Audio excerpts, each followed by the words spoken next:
Download the AllStar app. Make your picks for UFC fights, challenge your friends, level up and win prizes. Link in description. Get it now. Let's just jump into the fight. You're supposed to fight Davy Grant. Now you are fighting Miles Johns. Take us through the switch up. Yeah, I prepped for, I think we were on week 9 or 10. And then, last week, middle of the week last week, got the text message that Davey was injured and out. And luckily they had already found an opponent, so I didn't have to wait for days to see, if I even had a fight. So it was nice that they lined something up really quick. And so, it's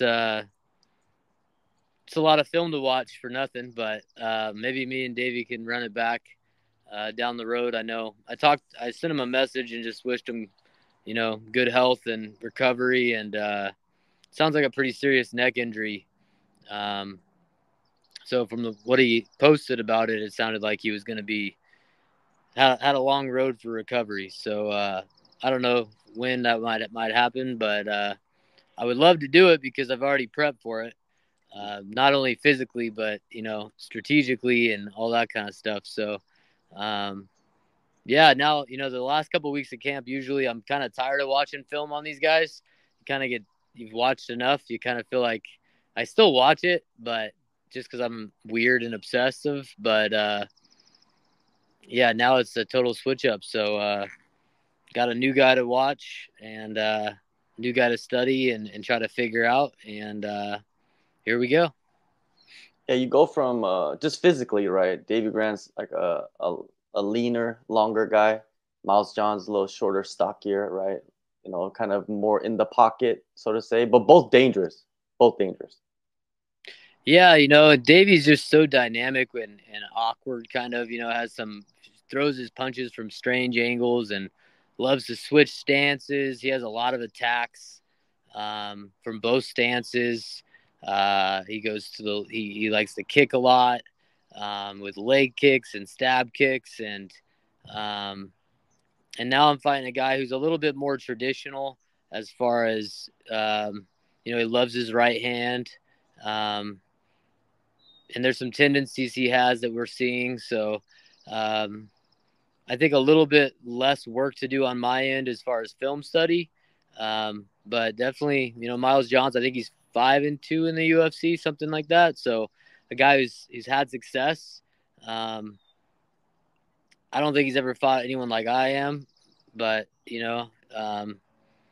had success and he's a tough guy. Comes from a wrestling background, so definitely a change of style. But there's some things that translated over well that we've been training, and there's some things that I'm very quickly adding to the arsenal, adding to the game plan. And so, it's been an exciting into the camp compared to what it probably would have been, which was getting kind of sick of seeing Davy Grant's face on my TV screen.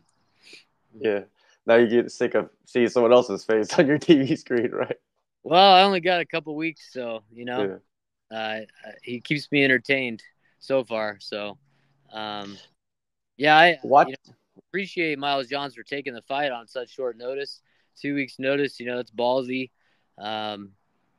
So I'm just happy that I was able to stay on the card and I got a dance partner.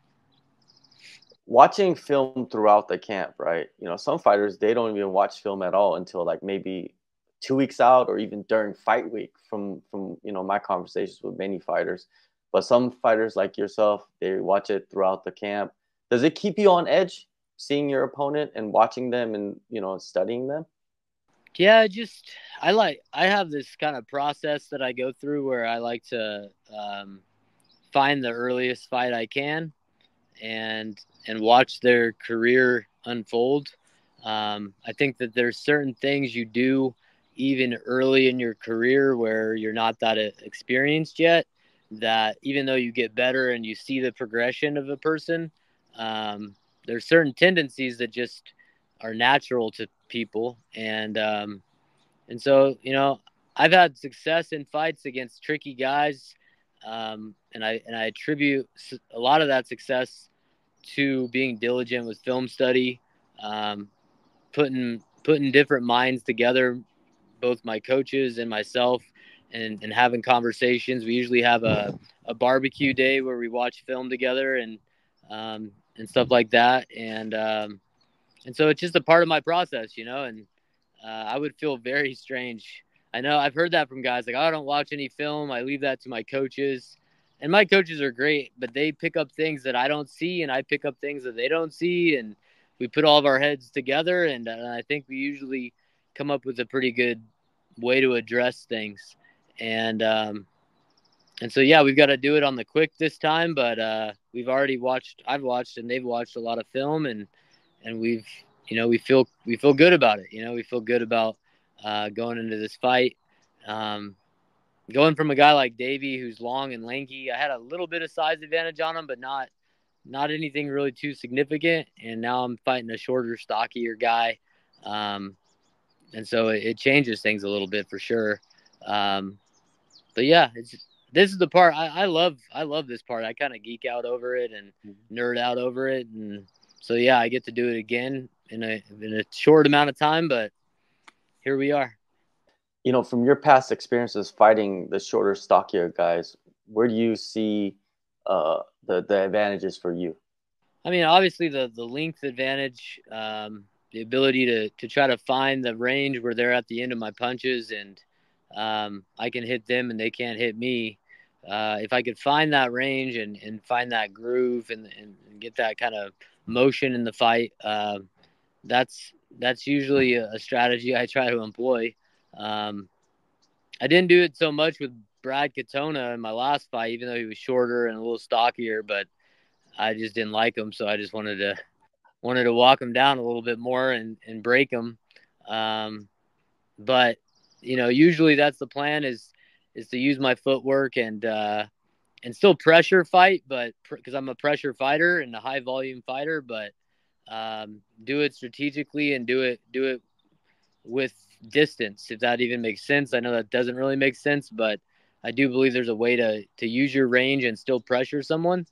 And so, yeah, I prefer fighting the short guys. That's why I still fight at bantamweight. Making the weight's no fun, but I do prefer being the taller guy in there. And but that also presents problems, especially with big power punchers with big overhand rights. It creates opportunities for them if I throw something lazy and I'm not protecting myself, to getting clipped over the top. So got to be careful of that, especially with a guy like Miles, who does pack a heavy punch and likes to sit down on him and throw him. So there's still challenges involved with it, but I definitely prefer it when I've got the length advantage over my opponents. Did you watch the Ngannou fight, the Joshua Ngannou fight? Did you watch that? Yeah, I did. And I think that so many of us were like surprised by his performance with Fury, and maybe a little bit like, this guy can box with the best boxers kind of thought. And I heard a lot of pundits talking about like, well, it's heavyweight boxing. That can't be done at, Ryan Garcia's weight or some of these other young, smaller fighters. And I 100% agree with that. I don't think too many guys at 135, 155 are going to have a lot of success in boxing. So some people just attribute it to that. But yeah, man, I've been in a lot of boxing gyms over the years. Really love the boxing community and the kind of feel of boxing and the vibe in those gyms. Just the kind of blue collar work ethic that those guys have. And so I know firsthand, but I've gone up and sparred with guys that, and I'm not even talking huge names, but guys with like, 12-0, records and some of these up and coming guys. I know there's levels to it, the same way there's levels to wrestling and the same way there's levels to Brazilian Jiu-Jitsu. And the same way there's levels to MMA, there's levels to every one of these games. And if you're not training exclusively for years and years in that one discipline, you're going to have deficiencies that they don't have. And, it sucks for Ngannou that he got put out like he did, but at the same time, he made $20 million. People are saying, oh, he made a mistake doing this. I'm like, man, I'll take that punch any day for. So, I think he's still a winner at the end of the day, and happy for him that he's cashed out the way he's cashed out. I think $30 million in 2 fights. That's pretty nice, And now he can go over to PFL if he wants to, and still claim he's the baddest man on the earth because he's the UFC heavyweight champion as far as I'm concerned, So, yeah, man, I think, yeah, maybe, I don't know, we'll see if we get too much more crossover. I don't really like it. The crossovers almost always MMA guys go into boxing, with the exception of James Toney. It was Randy Couture and Tony. Yeah, it was that exception back in the day. It really hasn't happened the other way. So, there's a reason. There's a reason, right? They know. Yeah, they know. They don't want the kicks and the takedowns and all that stuff, and the knees and the elbows, and yeah, I do like seeing some of the stuff that ONE FC's doing. I really liked who was it? Was it Rod Ting and Demetrius that had the yes. Muay Thai 1 round, MMA 1 round. That was pretty interesting, because you could tell Demetrius was just in survival mode. Yeah, like there were. You don't think that there's levels to, but that you could see that Demetrius was in trouble. Had that fight been a Muay Thai fight, stand up the entire time, he was getting in trouble. And luckily he survived long enough to get him down to the ground and showed why he is who he is. But yeah, I'm kind of over the crossover stuff, man. I think boxing has enough stars where you could just put together great boxing matches. And I grew up watching boxing. That's kind of how I got introduced to combat sports with my dad. I'll never forget when Tyson bit off Holyfield's ear, where I was and what I was doing and all that stuff. And then, yeah, there's just been some great boxing matches. I love boxing. But yeah, I don't know. I'm tired of the crossovers. Unless they want to pay me, then I'm all for it. Yeah, and going back to the talk about distance, right? In that fight, Joshua Ngannou, you see it in slow motion where Ngannou throws a jab, hits Joshua in the face, but then Joshua just takes it and then counters and knocks him down, right? Like, you never see that in MMA. And it's because probably the gloves are just so small that a small impact, it's hard to just stand there and kind of take that, right? Yeah. Who was the guy the other day who threw a punch? He threw a left hook. Someone was jabbing him, and he threw a left hook, hits him in the arm, right on the other side of the elbow, where the elbow crease is, and then throws an overhand and clips him. So there's just a lot of innovation in boxing, and there's a boxing gym here locally. We got a couple young guys who are coming up, and I love going in there and mixing it up with those. They're 2 brothers, and they're both really skilled. And yeah, man, one thing I learned early on when I started going to boxing gyms to get sparring in was you have to box a boxer. I would go in there and stand like an MMA stance, and I was just getting pieced up. And then my boxing coach was like, you've got to box these guys. You've got to change your stance. You've got to change your head movement, your footwork, how you're doing things, because otherwise you're not going to have a lot of success. And so when I go to boxing gyms now, I'm a boxer when I'm there, I don't spar like I do MMA for sure. Now, going back to your last fight against Katona, it seemed like you had a couple injuries. What happened, and how was the recovery with those things?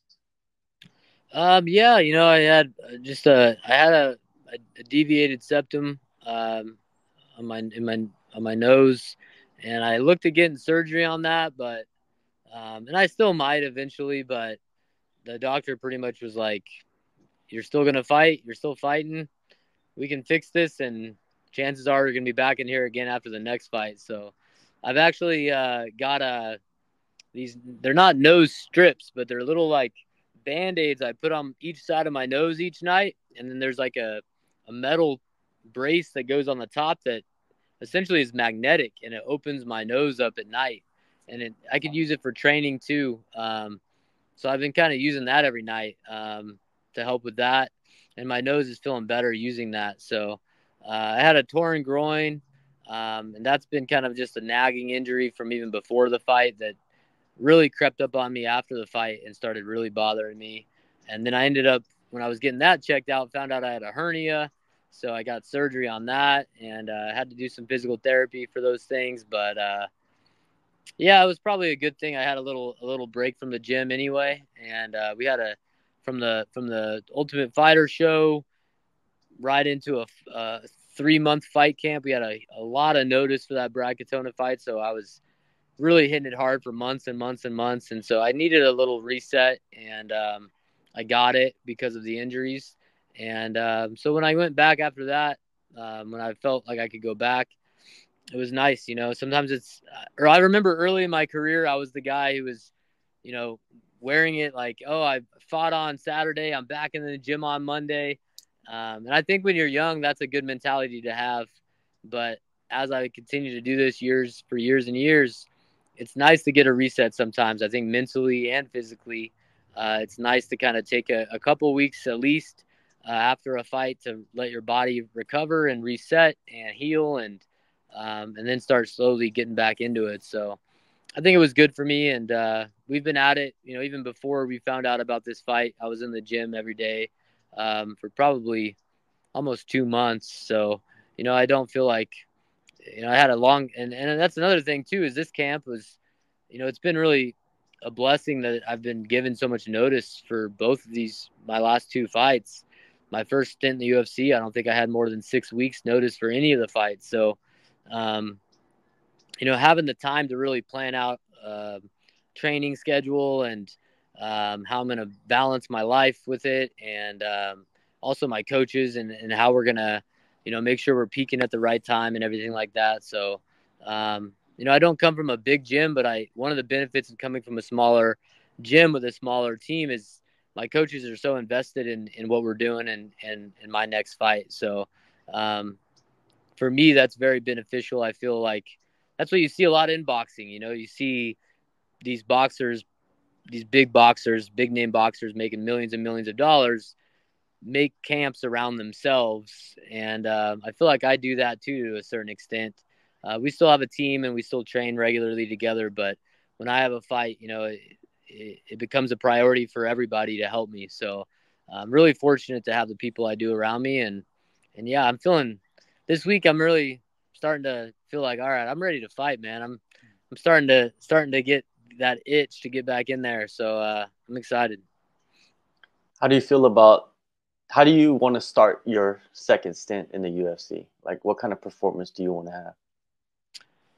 I mean, I want to, I think I'm better than people think I am. I think I've been around a long time, and I've seen a lot of things, and I still feel like I got some gas in the tank, and I want to make sure people. I think I go out and I finish Miles Johns, and I get a performance bonus like I want, and it sets me up really nicely for 2024 to move into the summer and have another big fight, and then move into the fall with another big fight. And I don't see any reason why I can't string three wins together this year and put myself in a conversation for trying to get a number next to my name and see how high we can climb before the wheels fall off.